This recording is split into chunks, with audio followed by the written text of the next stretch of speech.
Hey everybody, and welcome to the 5 Bytes podcast. I'm your host, Rory Monahan. This week on the podcast, Citrix NetScaler Vulnerabilities reportedly now under mass exploitation, so things are ramping up. Windows 11 version 23H2 is now available, and a cyber gang has been detected using social engineering tactics along with threats of actual physical violence to gain account credentials. For this and more, keep listening to this episode of the podcast, which of course, as always, is brought to you by my awesome sponsors. And that includes Network's Policy Pack, where you use Group Policy, Policy Pack Cloud, or MDM to remove local admin rights, manage and lock down applications, Java, browsers, and mitigate ransomware, plus more. And also brought to you by ControlUp, end-to-end digital experience management for the work from anywhere era. ControlUp, happy users, happy IT. And of course, also brought to you by Numescent, the inventors of the first and only cloud-native container management platform for Windows desktops. If you enjoy the show each week, you have these awesome sponsors to thank. And now for some news. Starting this week's episode with a quick update on the Citrix NetScaler vulnerabilities, which I've covered at length over the previous 3 episodes of the podcast. Well, recently, researcher Kevin Beaumont, who I've mentioned many times on the podcast before, he's a very credible resource and an awesome guy, but he reported this week that he found over 20,000 instances of exploited Citrix devices where session tokens have been stolen. He has said that his estimate was based on running a honeypot of servers that masquerade as vulnerable NetScaler devices to track opportunistic attacks on the internet. Beaumont then compared those results with other data, including some provided by NetFlow and the Shodan search engine. Now, there are others who are stating that there's only about 5,000 NetScaler devices found online that are vulnerable, but Kevin's data is suggesting 20,000. Ars Technica also reported that Grey Noise, a security company that also deploys honeypots, was showing exploits for CVE-2023-4966 coming from 135 different IP addresses, which is reportedly a 27-fold increase from just 5 days previously. And before I move away from this story for this week, the awesome Manuel gave a tip that you should not only just update your systems for CVE-2023-4966, you should also delete all active and persistent sessions using a series of commands. And those commands, for anyone listening to the audio-only version of the podcast, can be found on the YouTube edition, which I share a link to the YouTube edition with every episode. If you just go to 5bytespodcast.com, go to the episode guide for this episode, which is 306, you'll find the video embedded in there, or you can find a link to the video on 5bytespodcast.com for the episode. Or alternatively, if you go to 5bytespodcast.com for this episode, you can click on the link for Manuel's tweet, which I'll share too. And this makes sense because you want to actually flush out and clear out any persistent sessions from the previous bad vulnerable state that existed before you patched against this vulnerability. So it does make sense to me. The first customers for Microsoft's Copilot are now able to avail of the service, as the first official launch of the service happened this week. If you hear that and get excited thinking it means your company can start using the service right away, hold your horses.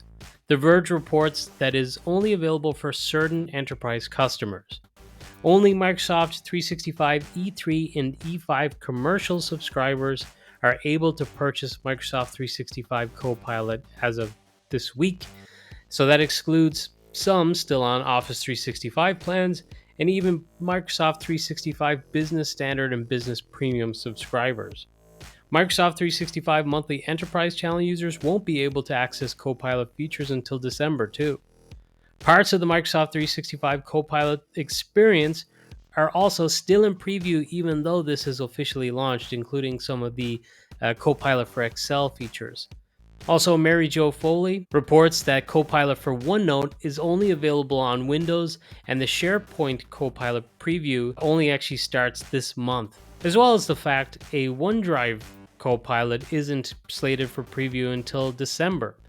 So it seems like this may just be a form of kind of a soft launch of the product. And speaking of Copilot, Microsoft says there's a new known issue that causes desktop icons to behave erratically on systems with multiple displays while using Windows Copilot's digital assistant. It only impacts Windows devices after installing KB5031455, which is an October Windows 11 22H2 preview cumulative update, which activates the AI assistant in preview. So just a heads up to those who are maybe kicking the tires a little bit and actually installing the preview of that cumulative update to try out the Copilot features, that it appears there's a known issue. And unfortunately, since it's the update that actually enables the preview feature, it's not a case of, well, just uninstall the update and then you can use Copilot and not have this kind of buggy behavior.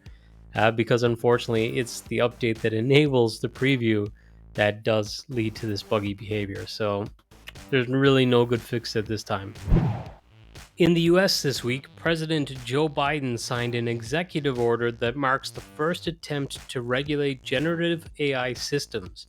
According to Ars Technica, the order includes testing mandates for advanced AI models to ensure they can't be used for creating weapons, suggestions for watermarking AI-generated media, and provisions addressing privacy and job displacement. The order ensures federal agencies must only enter into contracts with companies that comply with the government's newly outlined AI regulations. This approach utilizes the federal government's purchasing power to drive compliance with the newly set standards. And unfortunately, at least at the time of scripting and then recording this episode of the podcast, the full order and all the details are not available to view. Hopefully that changes in the coming days or weeks. But Ars Technica also reports that developers of AI systems that pose risks to national security, economic stability, or public health will be required to notify the federal government when training a model. They will also have to share safety tests results and other critical information with the US government in accordance with the Defense Production Act before making them public. So obviously that's putting an onus on those developers to report it to the federal government. Of course, I mean, if they're doing that, it may be for nefarious purposes that they're developing that way, so they're not likely to report it. But I guess if they get caught and they were legally obligated to inform the government, then there could be serious consequences as a result. It's also reported the National Institute of Standards and Technology and the Department of Homeland Security will develop and implement standards for red team testing aimed at ensuring that AI systems are safe and secure before public release. The order also suggests, but doesn't mandate, the watermarking of photos, videos, and audio produced by AI. Ars Technica points out that there's no regulation mentioned regarding data use transparency, which is a major blind spot of the regulation, I guess. Also, from what I've read about it so far in different outlets, it doesn't seem to curtail just straight up theft of data by these AI companies who are just like skimming basically all resources and taking data created and shared by everyone without giving anything back. You know, they're monetizing other people's work. So it'll be interesting to see the full contents of this order because it does have serious implications. Unfortunately, I think its blind spots are likely because of lobbying by companies who are trying to ensure that they kind of rise to the top and are able to maximize their profits from this AI revolution that we're facing into. And of course, if you listen to the podcast, you'll know that I covered the fact the US government has essentially blocked some other countries, namely China, from acquiring certain components like chips that may be used for generative AI systems. So like I said last weekend on other episodes of the podcast, this AI stuff is really coming to the forefront, and it is very interesting times that we're living in. Sticking with AI for this next one because it's all the rage right now, The Guardian News Group has accused Microsoft of damaging its journalistic reputation by publishing an AI-generated poll speculating on the cause of a woman's death next to an article published on Microsoft Start by the news org. Microsoft's news aggregation service published the automated poll next to a Guardian story about the death of Lily James, a 21-year-old water polo coach who was found dead with serious head injuries at a school in Sydney. The poll, created by an AI program, asked, quote, "What do you think is the reason behind the woman's death?" Readers were then asked to choose from three options: murder, accident, or suicide. The Guardian News Group has asked Microsoft not to apply experimental AI technology on or alongside Guardian journalism without the news publisher's approval, and for Microsoft to always make it clear to users when AI tools are used to create additional units and features next to trusted news brands like The Guardian. For their part, a Microsoft spokesperson said, quote, "We have deactivated Microsoft-generated polls for all news articles, and we are investigating the cause of the inappropriate content. A poll should not have appeared alongside an article of this nature, and we are taking steps to help prevent this kind of error from reoccurring in the future." Now, this is obviously terrible, and I feel so sorry for friends and family of that lady. This is awful. But I'd also be very interested if Microsoft would be willing to share what input and direction they gave to the AI for generating these polls. The cynic in me thinks they prompted the AI to generate a poll that would elicit engagement and reaction. And this poll has certainly received a lot of reaction, just not positive. But we've seen other instances of a more primitive AI in the past, which has been taught using content available online and via interactions on social media, and ended up becoming corrupted and basically evil. So I wonder if this is another example of the risk of AI and the fact that it may play on some of the worst aspects and traits of humans. You know, maybe it actually created a poll that did reflect what it was prompted to create, something that would elicit a response. Windows 23H2 is now available. You can already find it for download from the Visual Studio Subscriptions download page, or MSDN in old speak. And I've covered the features in this update pretty extensively on the podcast already on previous episode. That was episode 301. But I'll try to maybe skim over and just summarize some of the highlights for those who have not heard the previous episodes and just couldn't be arsed to go back and listen to them. So there are 150 new features, including new AI-powered versions of Paint, Clipchamp, Snipping Tool, and of course the new Microsoft Copilot that I've already talked about during this episode. There is an enhanced volume mixer also for more granular audio controls on a per application basis. For Paint within the operating system, it's finally getting a background removal tool and a similar layers feature to something like Photoshop or Paint.net. Clipchamp now uses artificial intelligence to automatically create videos based on the photos and videos that you add to the program. The Never Combine taskbar feature arrives to Windows 11 that allows you to display all running instances of an application in the taskbar.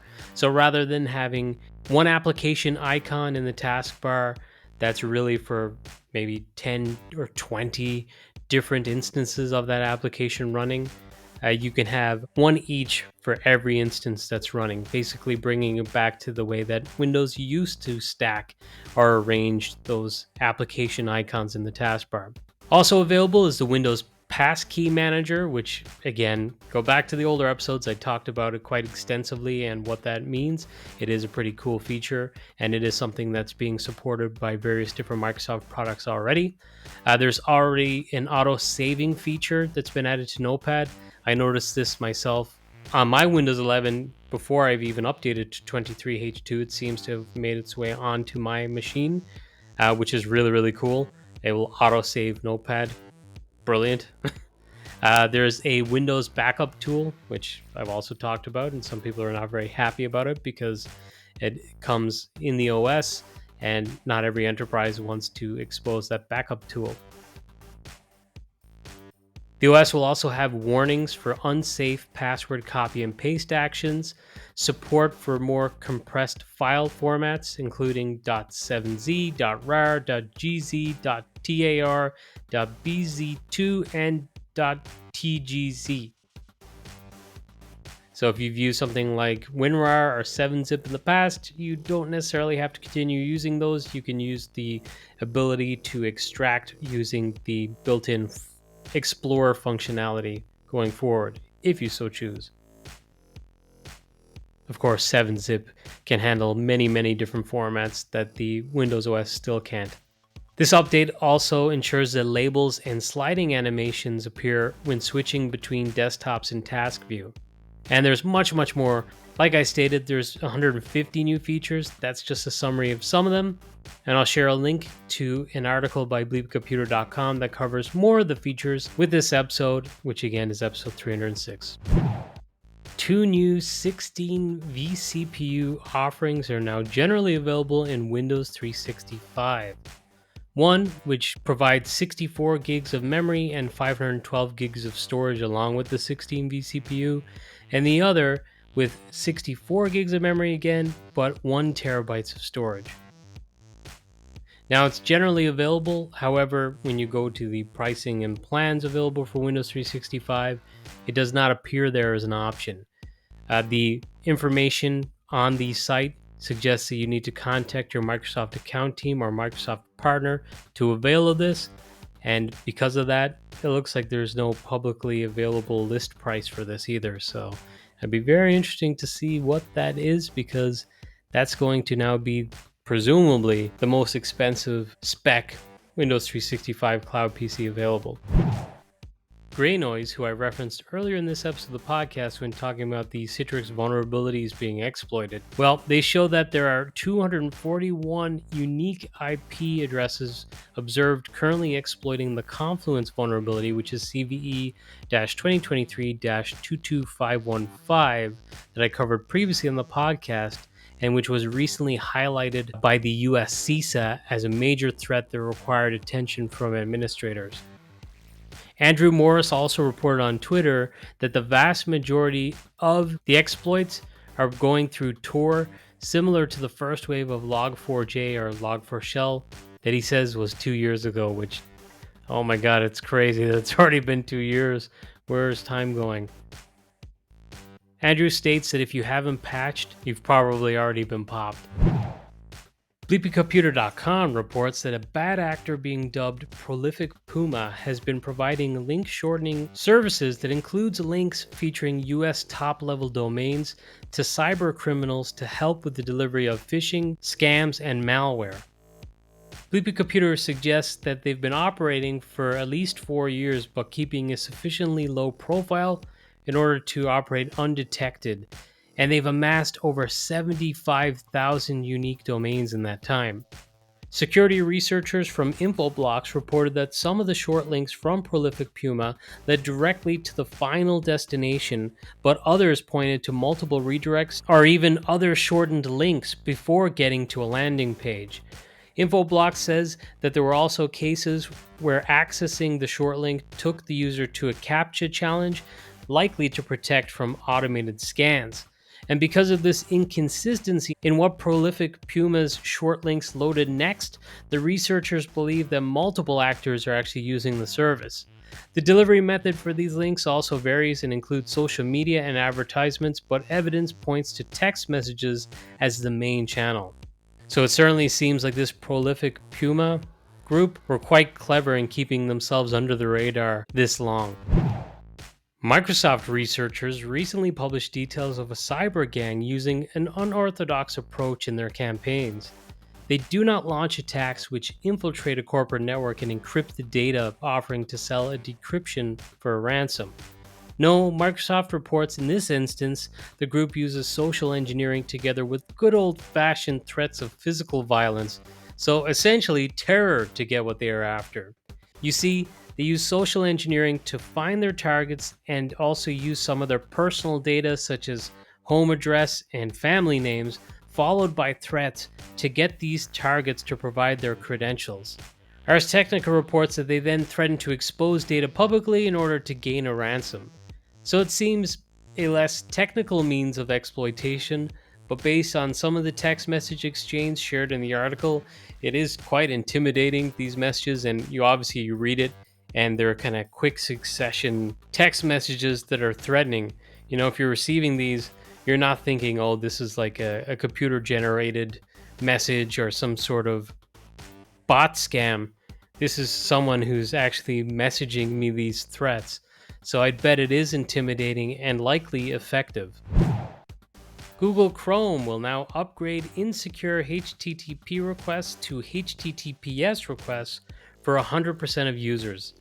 This feature, which is now available in the stable channel, is called HTTPS upgrades and will secure old links that utilize the HTTP protocol by automatically attempting to first connect to the URL over the encrypted HTTPS protocol.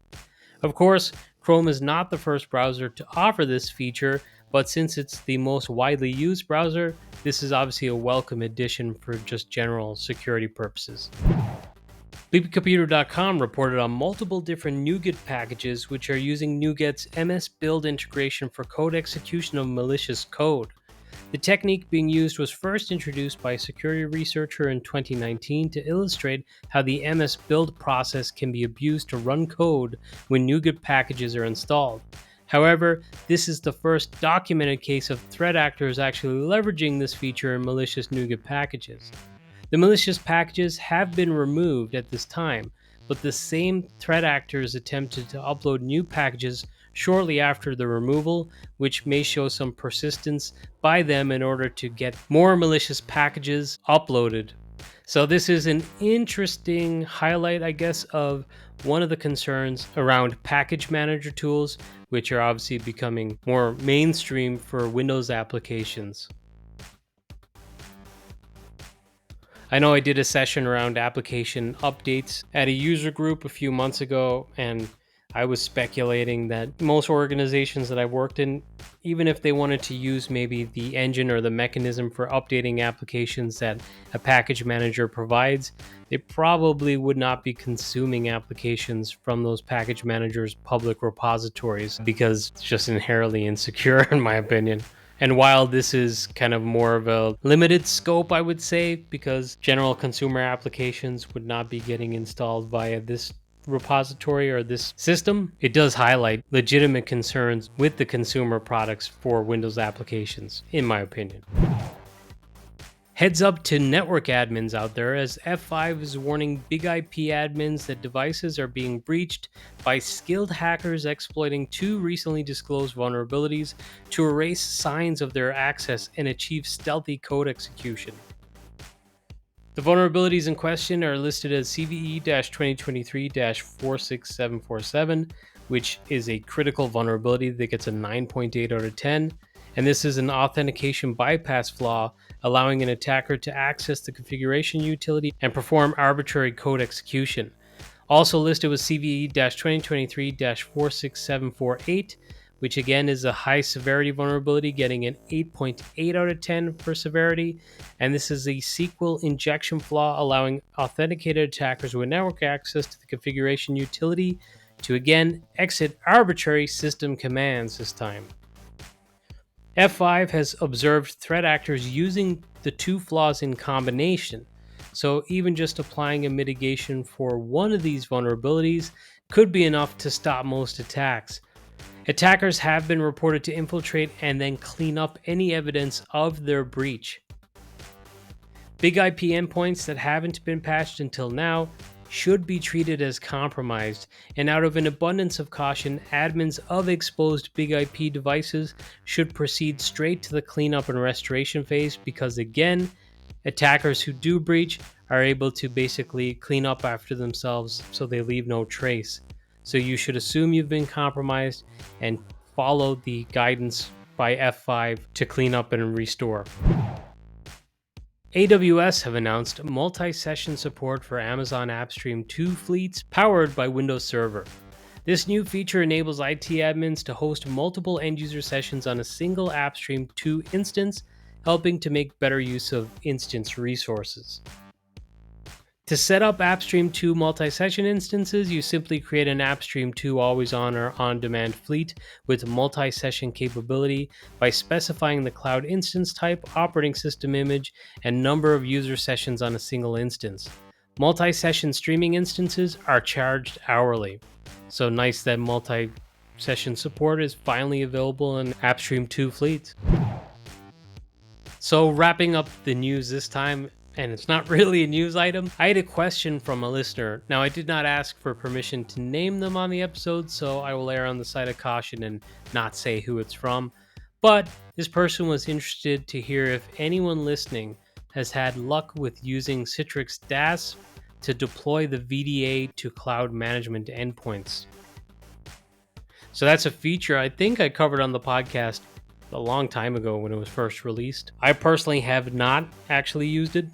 On paper, it sounds like it should be pretty valuable, and the ability to have it automatically update would save a lot of time. But I personally have not used it, so I wasn't able to provide any of my own thoughts or insight on that. And this person would like to hear anyone else's take and on their experience from using the feature or service. So if you have used it, feel free to put a comment on the YouTube edition of this episode, or alternatively, you can reach out to me and I'd be happy to share your feedback. And now this episode's scripts, tricks, and tips. First up this week, Fletcher Kelly shared a curated list of links or starter points for those interested or perhaps beginning to use Azure VMware solutions. So it's a series of links with great reference information for those starting that journey. And to promote a little bit of my own work, this week I published a blog post on numescent.com talking about application management and some of the advantages of taking a containerization approach. For example, something that I promoted on Twitter and LinkedIn, just a single segment of the blog post.